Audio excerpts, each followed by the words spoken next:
Bom, pessoal, então, telinha inicial com os assuntos que serão discutidos aqui no vídeo de hoje, os temas do dia. 4 temas no total, 2 deles em vermelho, porque são os temas em destaque. Os temas em destaque são os assuntos que aparecem no título e na capinha do vídeo.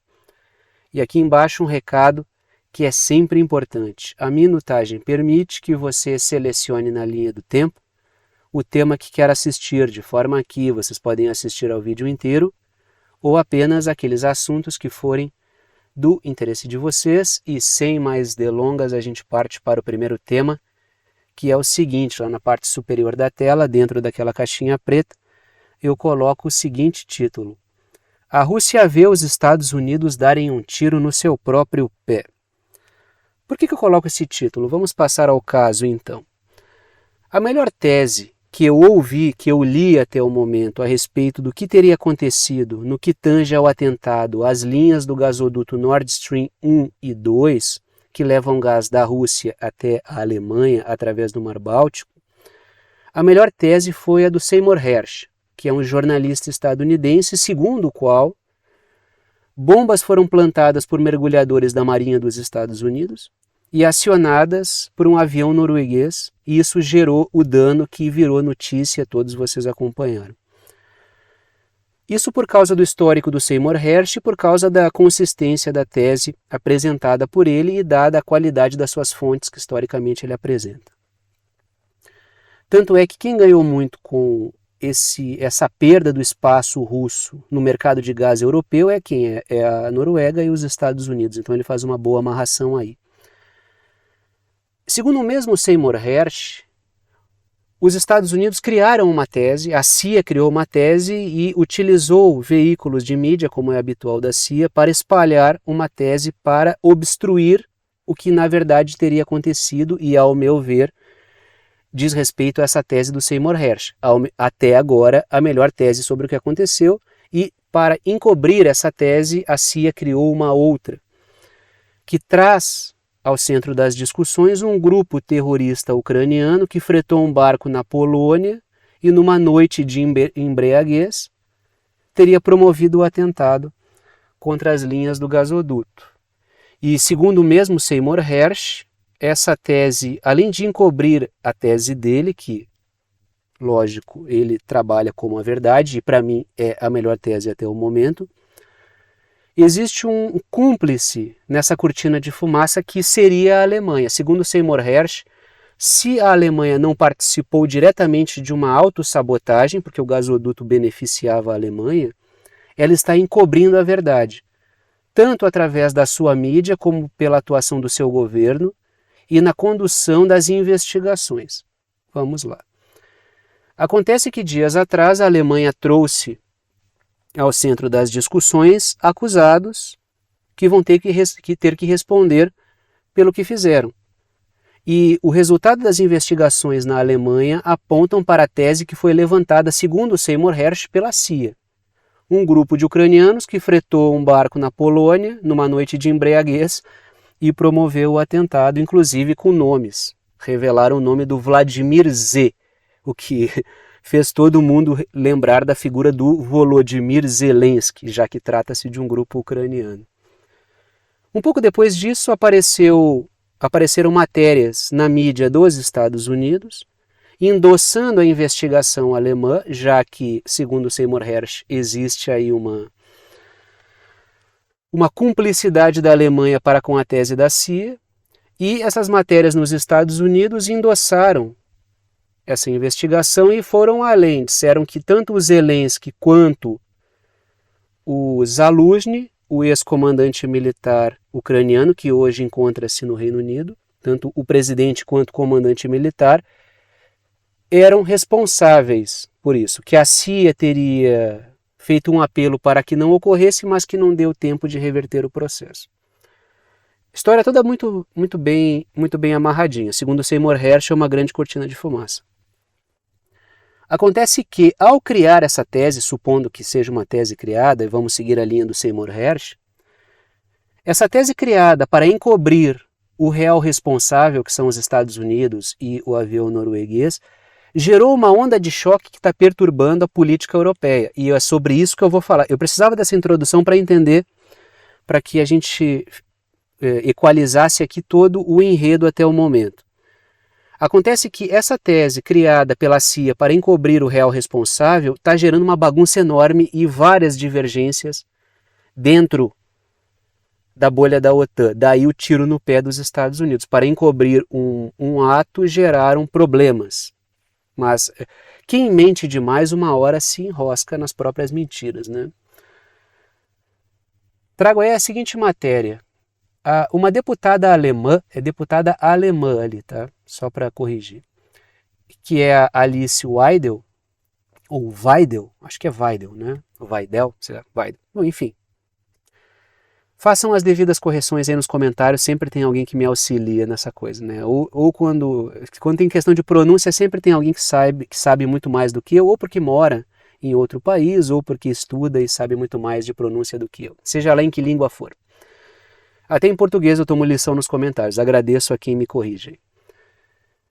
Essa tal dessa deputada da Alice Weidel aí, ela exige que a Ucrânia pague a compensação pelo ataque ao Nord Stream, porque gerou problemas. Stream, tá? Não é Steam, é Stream. Porque isso gerou problemas para a Alemanha. Ou seja, supondo que seja uma tese da CIA endossada pela Alemanha para encobrir um crime dos Estados Unidos e da Noruega, atrapalhando a verdade, isso criou um problema dentro da Alemanha. Por quê? Porque já tem um deputado alemão, a Alice Weidel, cobrando que se tome alguma providência. Ora, a Ucrânia, com consentimento do governo ucraniano, ataca um gasoduto que é importante para a nossa energia, e sabendo que o gás russo garante energia barata para a Alemanha e a competitividade da indústria alemã. Isso é muito grave, muito grave essa acusação que as investigações alemãs estão apontando. Se for algo para encobrir o real culpado, é ainda pior.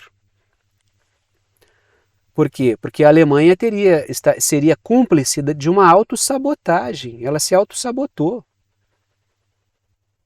O povo alemão está pagando caro na energia e está perdendo competitividade econômica por causa do seu próprio governo. Isso é um escândalo de proporções gigantescas. Letrinhas vermelhas ali. Trago 2 pontos, começo pelas letras vermelhas.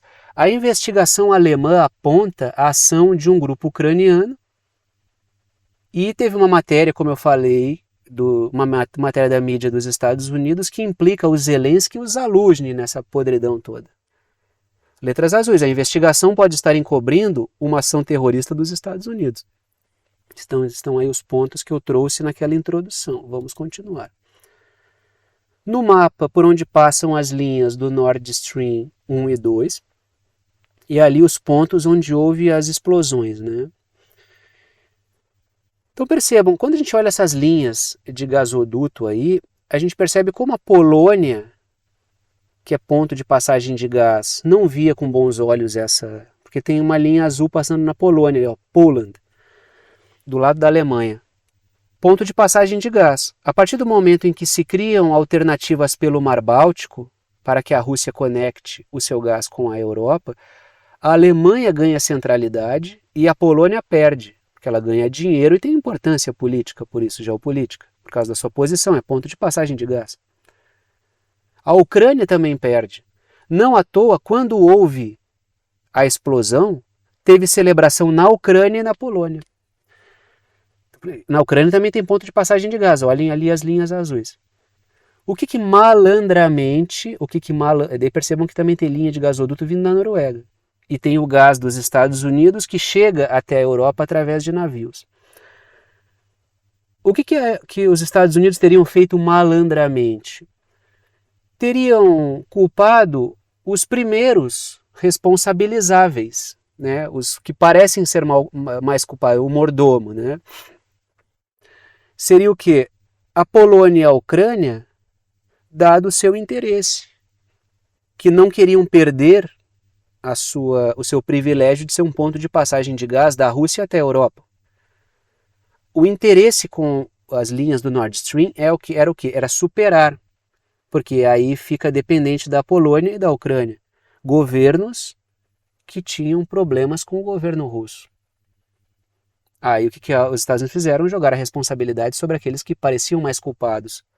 Tanto Polônia quanto Ucrânia negam, e a matéria da mídia vir com um tal de Vladimir Z, quase que entregando o Zelensky, é uma coisa assintosa, né? E percebam, né? O mundo dá muitas voltas mesmo. Estou eu aqui, depois de vários vídeos, isso já aconteceu várias vezes, mas a bem da verdade, ou pelo menos a bem da melhor tese defendida até o momento, que é a do Seymour Hersh, é preciso sustentar que talvez o Zelensky não tenha responsabilidade nisso. Inclusive fazer uma defesa do governo polonês também, o que também não é muito usual aqui no canal. Mas o que importa é o que há de mais sólido. Eu não vou ficar aqui descendo lenha no Zelensky de maneira indevida. E várias vezes eu defendi o Zelensky aqui quando ele parecia ser injustiçado pelos Estados Unidos. Ou seja, pelos seus próprios aliados ou supostos aliados. Letras vermelhas. A cortina de fumaça pode custar caro demais, levando a atritos dentro da bolha da OTAN, como já está acontecendo, e vou trazer mais notícias para você sobre isso hoje. Letras azuis. Pode haver protestos contra a continuidade do apoio à Ucrânia, dentro da Alemanha. Se isso ganha corpo na sociedade, como é que a Alemanha vai continuar apoiando um governo que contribuiu para explodir as linhas de gasoduto que atrapalha a sua economia? Como? Como que se faz uma coisa dessa? Mas acho que seria bem pior para o governo alemão, agora que começou a mentira vai ter que ir até o final. Ter contra si a acusação de ser cúmplice numa autossabotagem. Eu não sei o que é pior. Honestamente, eu não sei o que é pior. Então percebam que situação que a Alemanha se coloca, né? Mais um caso, o caso da Holanda. A Holanda não retirará o apoio à Ucrânia em meio a especulações da mídia sobre o gasoduto Nord Stream. Trata-se daquela questão que eu estava discutindo com vocês, da acusação de que a Ucrânia está envolvida. Quando existe uma matéria dizendo que a Holanda não retirará, é porque já existe uma pressão para que retire. Porque senão essa discussão nem estaria colocada. O fato é, isso vai gerar uma onda de choque porque é um escândalo. Trata-se de um atentado terrorista que prejudicou a Europa. Europa que precisa ajudar a Ucrânia, que lhe prejudicou, essa seria a tese a ser sustentada, que é uma tese absurda. Tá aí a Holanda pintada de amarelo no mapa. Letras vermelhas. Parlamentares holandeses têm cobrado respostas sobre as investigações. Pode levar a um corte de relações? Não pode? Não sei, mas o fato é que existe algo que precisa ser respondido. Letras azuis. Setores holandeses têm cobrado se a inteligência holandesa sabia de algo. A Holanda é um membro da OTAN, assim como a Alemanha. A tese do Seymour Hersh aponta que os mergulhadores plantaram bombas nas linhas do gasoduto num exercício da OTAN. Então, a Holanda sabia de algo? Porque algumas investigações paralelas foram feitas sobre a tese do barco, que foi fretado por grupos terroristas ucranianos e fizeram um atentado numa noite de bebedeira. E essa tese não se sustenta por quê? Porque tem muita questão ali que não é condizente, entendeu? Tem muito erro ali nessa tese, não se sustenta na prática. E, claro, a Polônia nega veementemente isso, né? Até porque podem estar jogando em cima dela uma culpa que ela não tem. E isso partindo da Alemanha, que tem problemas com a Polônia. Não seria o primeiro atrito, nem será o último entre Polônia e Alemanha.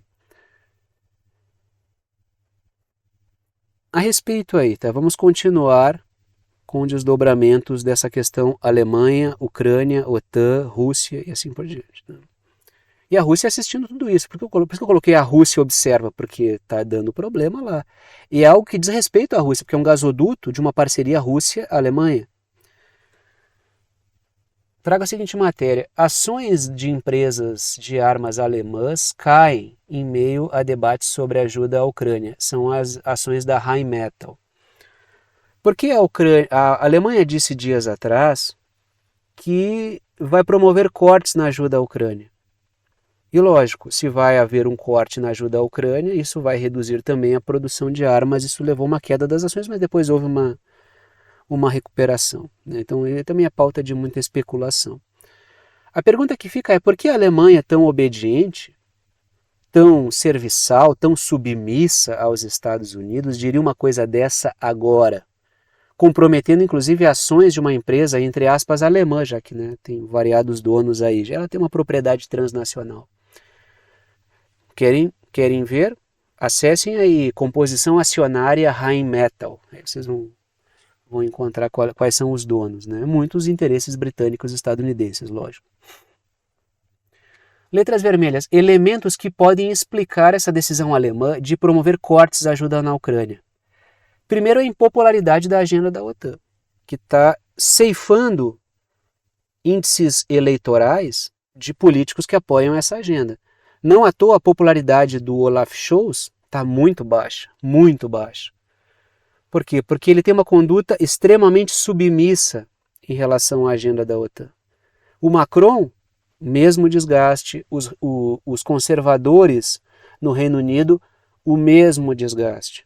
Então não importa se o cara é um social-democrata como o Olaf Scholz, se o cara é um conservador como o governo anterior do Rishi Sunak e antes do Boris Johnson e no meio disso tudo 6 semanas da Liz Truss, ou se o cara é um, entre aspas, centrista como é o Macron. Abraçou a agenda da OTAN, isso aí torna a sua existência muito complicada, porque é uma agenda de crise. Então isso é parte da explicação. Tem essas investigações sobre o Nord Stream, que são escandalosas e que estão avançando, que podem explicar uma pressão sobre o governo. Como é que a Alemanha manterá um apoio militar a um país que mandou sabotar um gasoduto alemão com a Rússia? Complicado sustentar isso. Então perceba a quantidade de problemas que essa tese, que segundo Seymour Hersh foi levantada pela CIA, traz para o ambiente. E claro, tem eleições regionais pela frente, aí vai acontecer nos próximos dias, aí, nas próximas semanas, eleições regionais. Então essa fala de cortar ajuda à Ucrânia pode ter uma intenção meramente eleitoreira dos próximos para lidar com uma possível impopularidade que candidatos candidatos de partidos que fazem parte da coalizão governista na Alemanha venham a ter em eleições regionais. Então pode buscar isso. Até alguém comentou e foi um bom comentário no dia de ontem. Letras azuis. A Alemanha vive uma crise econômica e um contexto de corte de orçamentos. Se a OTAN pressiona para ter mais investimento no setor de defesa, a Alemanha tem que cortar de algum lugar. E num contexto de crise e insatisfação popular, isso aí gera muito protesto. Seguinte agora, né? Trago aqui uma matéria sobre já que estamos falando de Ucrânia, OTAN, guerra na Ucrânia, Rússia e assim por diante, eu trago aqui uma sugestão do presidente da República Tcheca a respeito do que pode ser feito sobre o caso da Ucrânia em relação à sua adesão à OTAN. Olhem a solução que ele dá. É uma solução bastante reveladora para o momento que a OTAN vive. O presidente tcheco propõe adesão à OTAN para a Ucrânia, apesar da ocupação russa. Como é que se faz isso? Porque a partir do momento que um país entra na OTAN, se ele é atacado, isso obriga todo mundo a entrar na guerra por esse país. Ou seja, quem ataca um país membro da OTAN ataca toda a OTAN. Mas a Ucrânia está em guerra. Como é que isso seria possível sem puxar a OTAN para dentro? O presidente tcheco dá uma solução. O presidente Petr Pavel, ele diz que a solução proposta traria a Ucrânia para a OTAN sem criar um atrito com a Rússia. Porque lógico que se for criar uma guerra, ninguém vai querer, ninguém quer entrar numa guerra com a Rússia. Se a Ucrânia entra pela porta, todo mundo pula pela janela da OTAN. Como seria possível isso? Está aí a República Tcheca pintada de amarelo no mapa.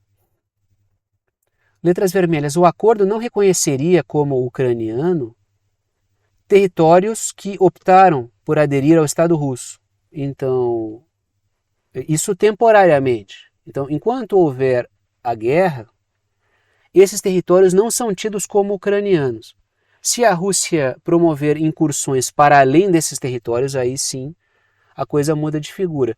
O que o Petr Pavel está fazendo? Ele praticamente está admitindo que esses territórios não voltam mais para a Ucrânia. Então ele está dizendo que Lugansk, Donetsk, Zaporizhia, Kherson e Crimeia, ele está tomando como território russo, ou pelo menos como não território ucraniano.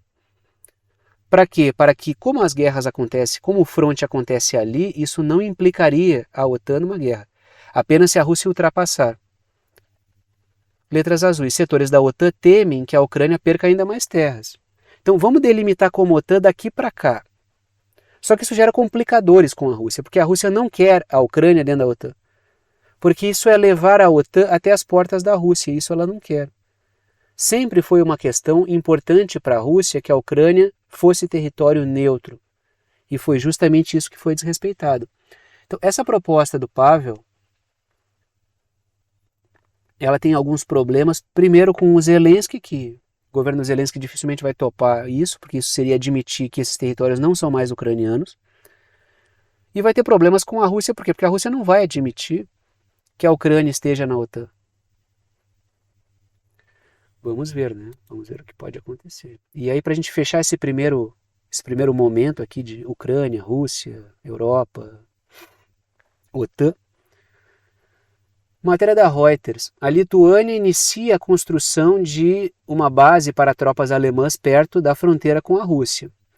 Está ali a Lituânia pintada de amarelo. Já falei várias vezes sobre esses territórios, sobre essa porção em evidência aqui, que é Lituânia, Letônia e Estônia. Em caso de guerra no Báltico, são territórios muito vulneráveis. Letras vermelhas. A OTAN visa reforçar o possível fronte futuro no Báltico, de incursões terrestres da Rússia e da Bielorrússia. Está Belarus ali no mapa, né? Porque também tem um impasse envolvendo Kaliningrado, que eu já comentei com vocês.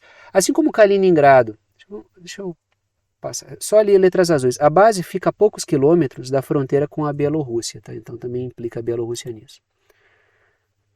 Olhem esse mapa, e ali do lado está a foto do Petr Pavel, que é o presidente da República Tcheca que eu estava citando antes, só para não falar do cara sem mostrar ele. Percebam a situação. Estônia, Letônia e Lituânia estão vulneráveis. Por quê? Porque a Rússia está pintada de verde claro e a Bielorrússia de verde escuro. Uma incursão terrestre ali seria algo muito complicado para esses países que são membros da OTAN.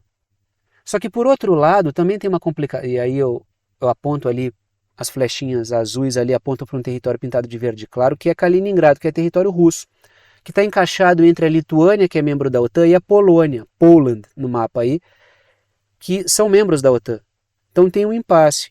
Ao mesmo tempo em que esse território está exposto a uma incursão russa, Letônia, Estônia e Lituânia, Kaliningrado também está exposto. Então quem é que vai atacar primeiro, caso ocorra uma guerra aí? São territórios expostos. Para criar uma ponte até Kaliningrado, a Rússia pode fazer uma incursão nesses países bálticos aí que estão expostos, assim como para eliminar um território russo no meio da OTAN, pode haver uma invasão de Kaliningrado, ou seja, temos um impasse. Essa base visa colocar peças da OTAN para equilibrar essa situação aí, que é uma situação bastante complicada. Pelo nível de tensão, provocação e militarização, não é bobagem dizer que é um fronte possível futuro. O que a gente vê mais ao norte ali é o que é Suécia e Finlândia, que são os membros mais recentes da OTAN.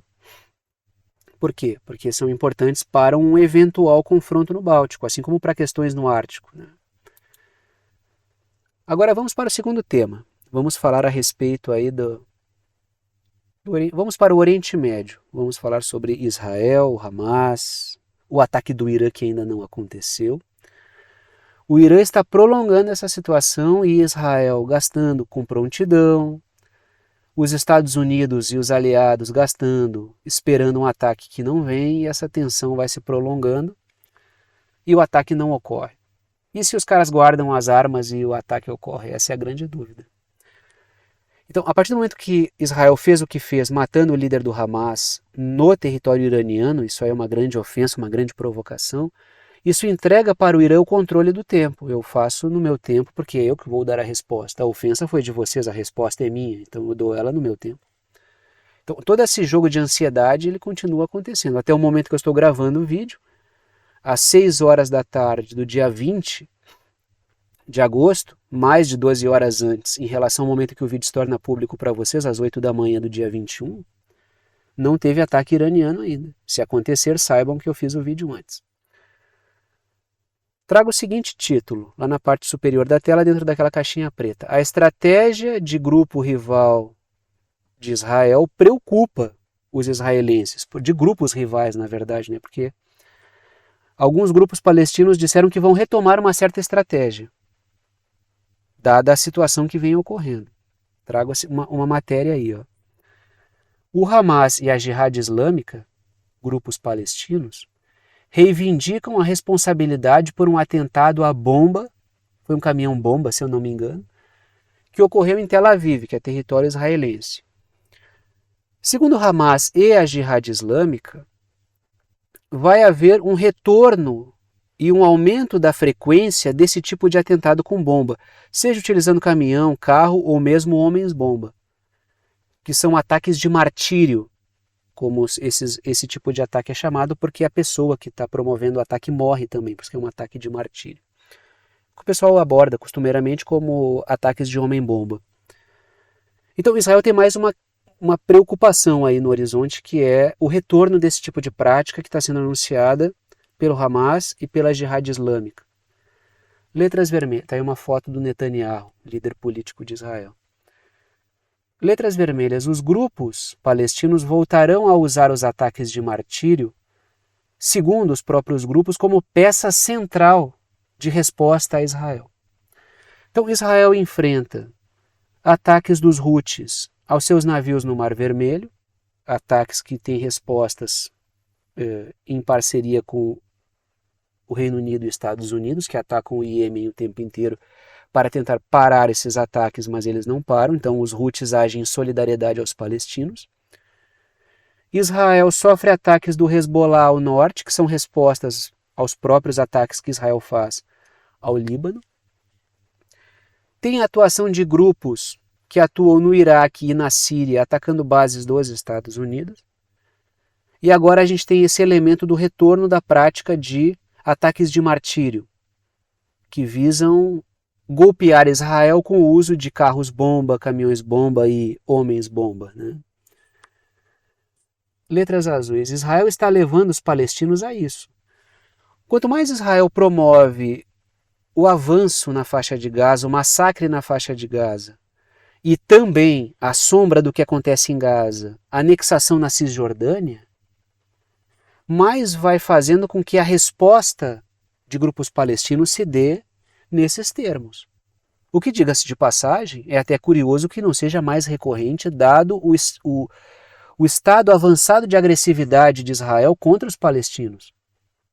Segundo o Hamas e a Jihad Islâmica, será mais frequente isso. Para quê? Como resposta ao que Israel está fazendo. Então é mais uma preocupação que aparece no horizonte aí. Pintado aí de laranja, de roxo, está a faixa de Gaza, que está circulada em vermelho. Ali é a faixa de Gaza, território palestino, onde é a região que é governada pelo Hamas. E em roxo maior, a Cisjordânia, que é governada pelo Fatah, ou pela Autoridade Palestina. Tem massacre na faixa de Gaza, mas também tem massacre e anexação na Cisjordânia. Letras vermelhas. Além de combater Israel em Gaza, o Hamas quer promover mais perdas a Israel no seu próprio território. Então, o que vai acontecer... Tanto é que percebam, a explosão, esse ataque com bomba em Tel Aviv gerou uma série de matérias. A mídia, não sei se vocês acompanharam, mas houve um destaque televisivo a isso, houve um destaque jornalístico na mídia escrita, na mídia impressa e na mídia virtual, né? Sobre isso, dando destaque a essa bomba. Só que as bombas que todos os dias matam dezenas, centenas de palestinos, elas não são tanto destaque assim. Quando existem mortos de Israel, eles têm rosto, eles têm nome. Quando acontece as dezenas e centenas, quando é o caso palestino, são palestinos mortos. Ou seja, isso cria um vínculo emocional com israelenses quando morrem e desumaniza os palestinos. A mídia faz isso o tempo inteiro. Ah, mas a mídia também citou palestinos, mas ela, sempre que é Israel, ela cita nominalmente. A família falando. Esse que é o ponto, né? Letras azuis. Em recente pesquisa, isso é um dado interessante, em recente pesquisa feita, o Netanyahu tem a preferência dos eleitores. Isso é uma coisa impressionante. Depois de tudo o que aconteceu, o Netanyahu tem o apoio da maioria dos eleitores. O que o Hamas pode buscar? Um desgaste ao Netanyahu, pela sensação de insegurança. O Netanyahu tem o apoio. Até por isso, o Netanyahu segue o que? Ele segue empastelando as negociações. Faz isso porque pode, porque tem apoio. A maior parte dos israelenses apoiam as operações em Gaza. A maior parte dos israelenses respondeu que não acha absurdas as torturas, os estupros que acontecem por parte de soldados israelenses contra presos políticos palestinos. Então o Netanyahu faz o que faz porque tem respaldo popular para fazê-lo. Existe uma camada de insatisfação com ele que diz respeito ao pouco que ele faz para resgatar os reféns. Mas ainda assim, a maioria o vê como alternativa para Israel. E isso faz com que ele não permita qualquer acordo. Enquanto ele for o cara que é visto como a única saída para Israel, ele vai continuar fazendo isso. Ele vai ter o apoio de sua base extremista sionista que segue roubando terras, que segue promovendo milícias armadas que roubam casas e terras de palestinos. É uma situação bastante complicada e absurda, inclusive. Quando a mídia passa a impressão de que o Netanyahu está isolado, existe uma divisão política em Israel? Existe. Ela foi manifestada várias vezes aqui. Mas que o Netanyahu está isolado e morto porque todos não concordam com ele, que a guerra só continua porque ele quer, isso é a mentira. Porque isso tenta criar uma espécie de bode expiatório, que seria o próprio Netanyahu. E eu aqui não estou defendendo ele, só estou tentando mostrar que o problema é bem maior. Que a quantidade de culpados é bem maior em Israel do que só o Netanyahu. Ele é culpado junto com tantos outros que apoiam ele, que apoiam essas atrocidades que Israel está fazendo desde que surgiu como Estado, diga-se de passagem. Mais uma matéria aí, já que estamos falando de Israel e desse episódio em Gaza. Os Estados Unidos pressionam o Egito para estacionar forças militares em Gaza após o fim do massacre. Está aí o Egito pintado de laranja, norte da África, e Israel pintado de amarelo. Então, esse é o Oriente Médio, norte da África. Aí, né? Letras vermelhas. O massacre em Gaza gera danos à imagem regional dos Estados Unidos, por isso um trabalho dos Estados Unidos para conseguir conter a continuidade desse massacre. Isso atrapalhou os acordos de Abraão, atrapalha o uso de Israel como uma ferramenta para estabelecer uma espécie de braço da OTAN no mundo islâmico. Então os Estados Unidos tentam trabalhar para acabar com isso. Não porque queiram salvar os palestinos, mas porque isso atrapalha os seus projetos. Assim como promove perdas militares para Israel. Israel não sairá disso. Se Israel sair agora é como se fosse uma derrota. Então os Estados Unidos tentam forçar um grupo que entre ali e imponham pelo menos uma trégua, tentando jogar o Egito nisso, mas isso é uma cilada. Letras azuis. A intervenção do Egito atendendo aos Estados Unidos é impopular no país. Haveria muitos protestos, não sei nem se daria para o Sisi, por mais que ele controle tudo o que acontece no Egito, para ele se manter no cargo. Isso abriria uma crise política, com chance até de uma nova primavera, como o Egito já foi alvo de primavera árabe na nossa história recente aí. Tanto é que é desse contexto que emerge o próprio Sisi, que é o atual militar que governa o Egito. Pode ter aí a intenção de matar dois coelhos com uma cajadada só.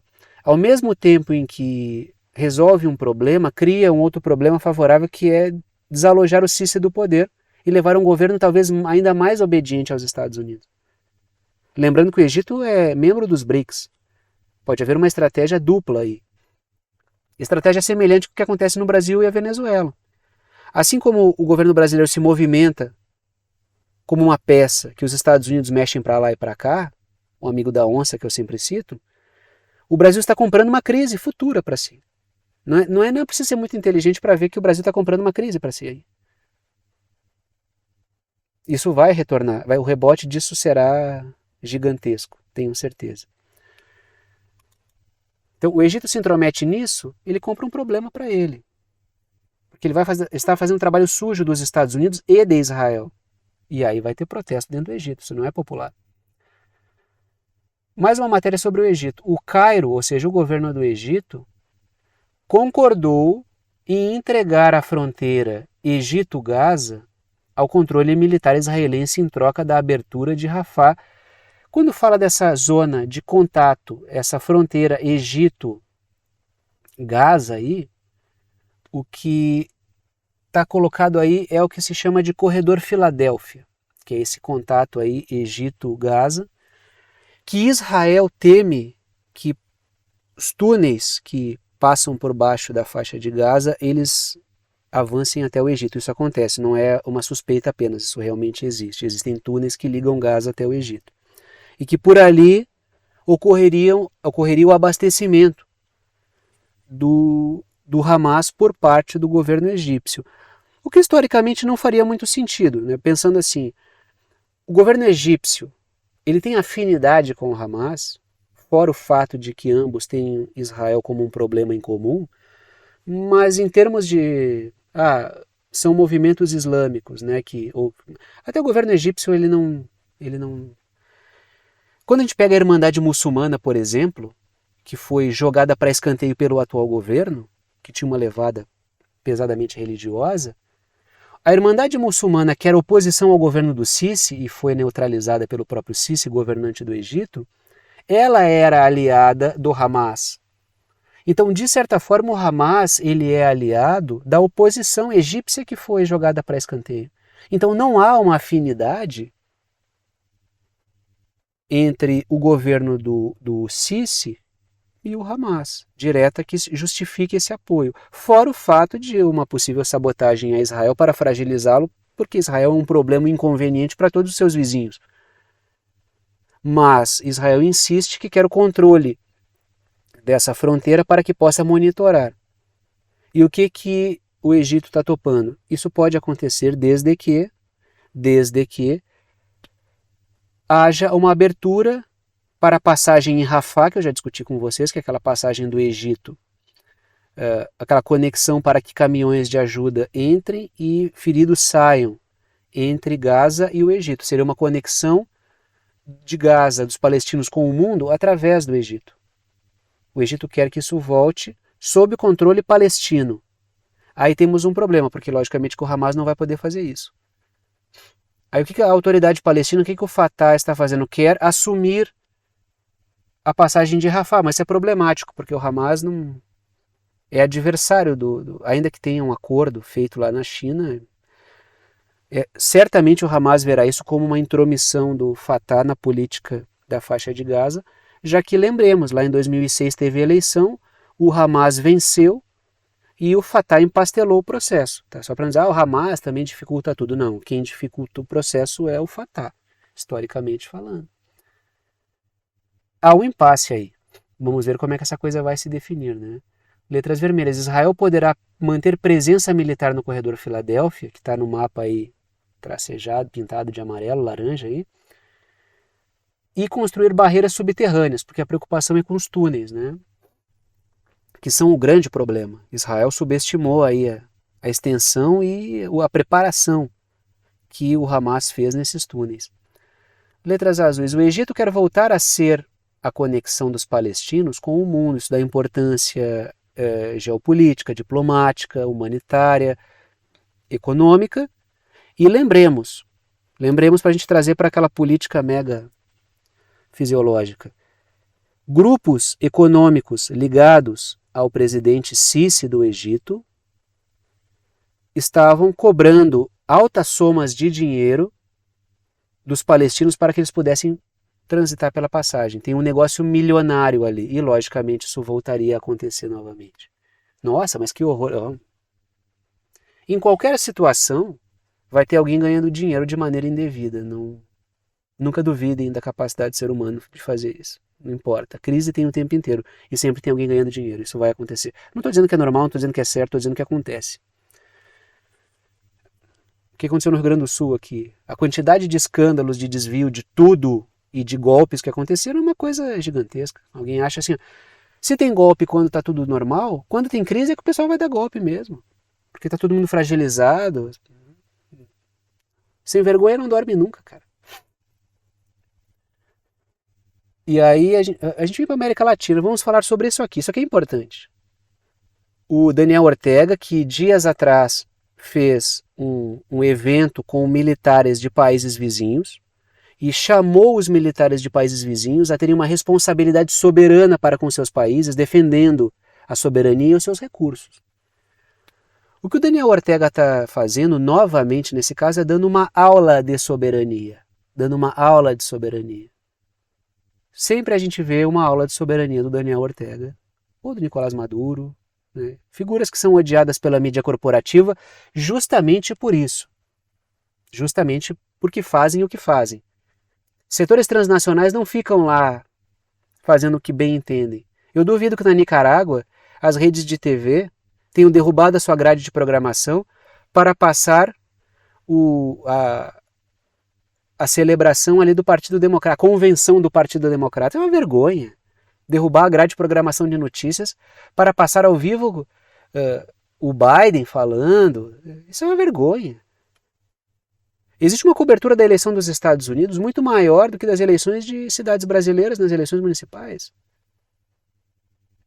Agora, se os caras cobrissem eleições nos Estados Unidos, na Rússia, né, cobrissem o mundo político na China, cobrissem o mundo político na França, na França até cobrem, né, porque é bolha da OTAN, cobrissem eleições na África do Sul. Se houvesse uma cobertura igual, tudo bem. Agora isso não acontece. Os caras dão amplo destaque para os Estados Unidos. É como se a eleição fosse nossa. Isso é falta de soberania. Cobrir aquela bobagem da família real britânica, tanto a morte da rainha quanto a posse do Charles lá, isso é bobagem. Tá bombardeando a cabeça do brasileiro com porcaria. Então, isso é falta de soberania. Quando o Daniel Ortega ele combate as ONGs com dinheiro estrangeiro que atrapalham o país, isso é soberania. Quem vai discordar disso aqui? Quem vai discordar disso aqui? Mesmo setores políticos no Brasil que não gostam da Nicarágua, não sei o que. Eu acho os mesmos setores que criticam o Ortega muitas vezes criticam as ONGs internacionais também. Vão dizer que o Ortega está errado aqui só para criticar o Ortega por criticar? Quando o Ortega convoca, condecora militares de países vizinhos e chama eles a defender a sua soberania, está errado isso aí? Por mais que seja o Ortega? Por mais que seja para esses setores. Eu não tenho problema nenhum com ele. Traga o seguinte título: a Nicarágua combate as ONGs, organizações não governamentais, que bagunçam o país. Traga a seguinte matéria: a Nicarágua proíbe oficialmente 92% de suas ONGs. Vocês já pensaram no Brasil como seria maravilhoso uma coisa dessa? Que se colocasse luz sobre transparência, o nome disso é transparência, que a gente visse de onde vem o dinheiro que alimenta a ONG, centros de estudos, que a gente passasse um pente fino para ver o que tem nos currículos escolares, nos currículos da universidade, dos cursos, dos centros de estudos que estão pelo Brasil, que tem influência estrangeira. Já pensaram que coisa maravilhosa isso? Que a gente soubesse a origem desse dinheiro e por que esses caras estão botando dinheiro aqui dentro. Muita coisa viria à tona. Canais que estão por aí, portais de notícias que ganham dinheiro de fora, canais. O dinheiro de fora aí de dentro, tem que haver transparência total sobre o que acontece. É preciso saber quem fala o quê, quem gera ideia e por que o faz, a nome de quem, em nome de quem. A matéria continua: em questão de horas, 1.500 organizações não governamentais foram canceladas pelo governo. Aí aqui no Brasil a gente vê um pessoal que está sempre contra as ONGs e não faz nada quando pode. Teve uma CPI das ONGs no Brasil que não serviu para nada. Um relatório de mais de 1.000 páginas que não cita sequer um elemento central para se discutir e se desmontar isso. Por quê? Porque se usa a CPI das ONGs para atacar o opositor político aqui dentro. Aí o pessoal faz briga aqui dentro, ao invés de defender a soberania do próprio país. Politiquinha intestina, pequena e rasteira, como é o padrão da nossa politiquinha aqui, né? Isso aqui é um combate efetivo a tudo que ataca a soberania. Está aí a foto do Ortega. Letras vermelhas: o governo proibiu a atuação por conta de falta de transparência sobre a origem do dinheiro. Lembram da lei que a Geórgia aprovou, que é para maior transparência de agentes estrangeiros? Todos os países que têm soberania fazem isso. Todos eles fazem isso. E aqui no Brasil a gente vê assim, como todas as discussões estão carregadas de ideias estrangeiras que fazem com que a gente olhe o nosso país com óculos que não servem para nós. A gente vê a nossa política como uma cópia da política dos Estados Unidos. A gente tem uma direita que parece uma republicana dos Estados Unidos e uma esquerda que parece democrática, uma direita texana e uma esquerda californiana. Tudo isso faz parte de um cenário de bombardeio maciço à cabeça do brasileiro. E muito disso passa por ONGs. Muito disso passa por ONGs. Isso quando está só no campo das ideias. Em muitos países, o dinheiro entra pela ONG para montar grupos armados mesmo. E aqui o Ortega está trabalhando pesado também. Letras azuis. O governo quer banir a interferência estrangeira através das ONGs. E tem que haver um trabalho em cima disso. Precisa haver um pente fino. É preciso discutir o papel que as ONGs exercem. Deixando vivas as ONGs que prestam um trabalho útil e não deixando passar aquelas que são cavalo de Troia. É preciso discutir isso. É preciso discutir isso. Aí quando leva-se isso para certos setores, isso aí é teoria da conspiração, é paranoia. Não, não é. Não é paranoia. Não é teoria da conspiração.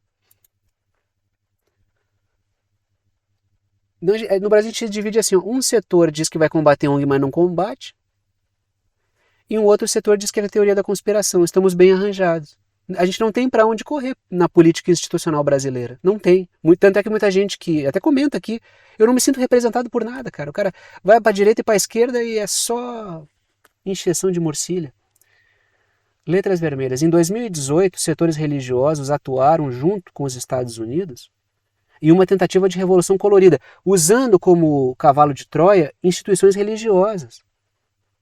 Letras azuis. Religiosos atuaram diretamente e guardaram armas das igrejas. Aí o que aconteceu? O Ortega neutralizou esse pessoal. Aí veio, proibindo a liberdade religiosa. Aí vem o governo brasileiro fazendo aquela diplomacia assim, que desinforma, deseduca. O Ortega tem que responder pelo que fez contra a igreja. Quando naquele momento até o Papa ficou assim de meter o bedelho porque sabia que aqueles órgãos religiosos estavam sendo usados como cavalos de Troia pelos Estados Unidos para promover uma bagunça na Nicarágua que fechava ali uma parceria com a China para abrir um canal que iria concorrer com o canal do Panamá, e os Estados Unidos não deixaram. Esse é o grande problema, sabe? Que não se abre esse debate, né? Todo mundo fica se encolhendo, assim, porque eu preciso de voto. Aí o cara não fala nada, não esclarece nada, não aparece uma política corajosa que expõe as coisas na rua, sem medo de... Esse é o grande problema. É um regime que, para não tocar em assuntos incômodos, ele vai se mediocrizando até o nível desse nível que está aí. Esse nível que está aí. Basta olhar as eleições municipais. O debate é uma tristeza total. É um deserto de ideias e de coragem e de falta de iniciativa. E as pessoas completamente desesperançadas e não sem razão com esse regime podre que está cada vez mais caindo pelas tabelas, né? Um sopro aí, essa coisa toda vai pro buraco, né? Já que estamos aqui na América Latina, né, continuamos porque o Maduro disse que o Javier Milei usou o orçamento argentino para ataques de bots, né, ataques cibernéticos contra a Venezuela. Isso para mim não é surpresa nenhuma. Matéria da Forbes, tá? Tá ali a Venezuela pintada de amarelo e a Argentina pintada de laranja. Letras vermelhas. Dias atrás falamos sobre um agente dos Estados Unidos assumindo um cargo de segurança digital na Argentina. Qual seria a surpresa nisso aqui? É o governo Milei. O Milei foi colocado ali como uma peça dos Estados Unidos. Ele falou isso. Eu vou aproximar a Argentina dos Estados Unidos, do Reino Unido e de Israel. Tudo que tem de pior no cenário internacional. Então a acusação do Maduro não é absurda, né? Letras azuis. A Argentina é usada como base para ataques dos Estados Unidos na região. É um elemento de desagregação. E se o Brasil fizer bastante força, como está fazendo na sua diplomacia, talvez ele coloque na Venezuela a Maria Corina Machado, que é uma golpista histórica e vai botar um Javier Milei ao norte também, Javier mulher, né? Um Javier Milei versão mulher ali, né? Ao norte. Então vai ter um problema ao sul e um problema ao norte, que é um capacho dos Estados Unidos, como é o Javier Milei. Tá aí o Maduro, né? E o Milei. E aí a gente termina o vídeo de hoje no continente africano, falando do caso do Senegal. Caso de soberania, caso importante, e um caso interessante, porque no meio de vários levantes militares depondo governos civis fantoches no continente africano, a gente viu o caso do Senegal, que é um caso diferente, que houve, pelo menos até agora, uma aparente transformação em direção à soberania popular, que para mim a soberania popular é a coisa mais importante. As riquezas desse país servem para melhorar a vida do povo desse país. Isso para mim é essencial. Sem isso não tem discussão. Não há discussão sem soberania popular. Tá? Senegal atua para proteger mais as suas riquezas. Trago a seguinte matéria. Senegal cria comissão para rever acordos de petróleo e gás, para rever acordos que não são vantajosos. Vocês devem estar pensando, nossa, cara, que coisa linda isso aqui. E é lindo mesmo. Não é, nem só de notícias ruins vive esse canal, tem notícias boas aqui também. São exemplos que dão esperança. Rever acordos desvantajosos, mediante um governo que subiu ao poder mediante a pressão popular. Vamos ver como a coisa vai se processar. Até agora parece algo positivo.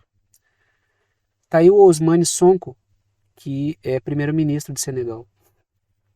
Várias figuras da oposição durante as eleições foram presas. Houve protesto, libertaram e os caras ganharam. Letras vermelhas. A intenção é reverter acordos que sejam desfavoráveis para os interesses da nação. Letras azuis. O governo já falou sobre rever, e aqui teve uma conversa ali, não é certo, houve uma conversa sobre isso, sobre rever a presença militar francesa no país. Movimento altamente soberano. Mais um passo num processo de descolonização real.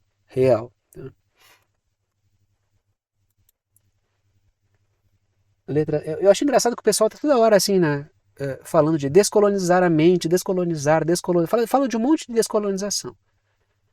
E nunca citam esses exemplos positivos que acontecem no continente africano. Nunca citam o caso do Mali, do Níger, de Burkina Faso, o caso de Senegal, nunca citam. Falam de uma espécie de descolonização em abstrato. Descolonização para eles é o quê? É pegar, jogar uma estátua no fundo do rio, uma estátua de um escravista, passar o filme do Pantera Negra da Marvel lá, é da Marvel isso aí, né? É uma musiquinha, né, que é lacradora. E quando a gente vê um processo real de descolonização, os caras não falam. Periga até criticar.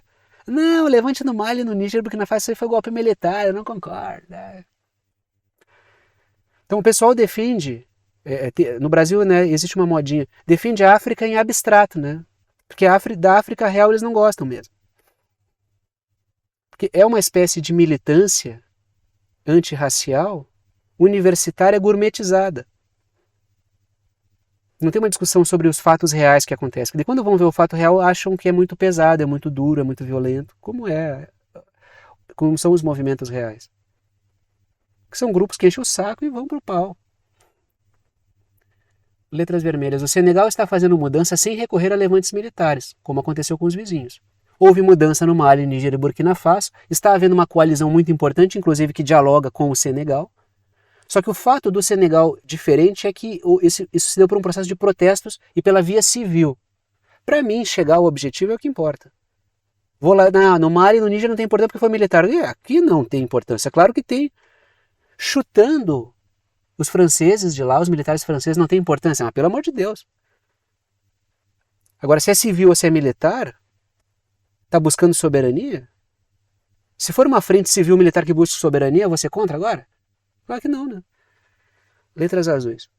Protestos reverteram a prisão de setores de oposição na eleição que subiram ao poder. Então, são casos positivos. Estou sempre discutindo aqui casos de países africanos positivos, de luta pela soberania popular, de luta contra uma exploração historicamente colonial. Casos que nos dão assim esperança de que haja uma transformação real das coisas, né? No meio de vários de vocês falam, não sei para onde olhar, não sei o que fazer.